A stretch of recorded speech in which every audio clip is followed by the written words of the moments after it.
Click and Go mode allows you to choose the destination of your AR Drone 2.0. A new control interface shows the geographical map. Click on this map to determine the destination of your AR drone within the limits of the Wi-Fi connection.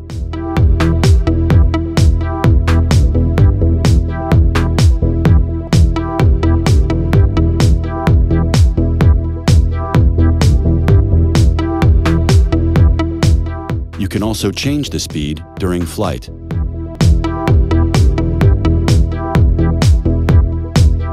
The GPS receiver improves stabilization even further by calculating the position of your AR drone in flight and helping to prevent it from drifting in the wind. With the flight recorder, your flight data is enriched by GPS location data. By registering with the AR Drone Academy, you can access a record of all the flights you have made, review their trajectory in 3D, and position them on the AR Drone Academy map.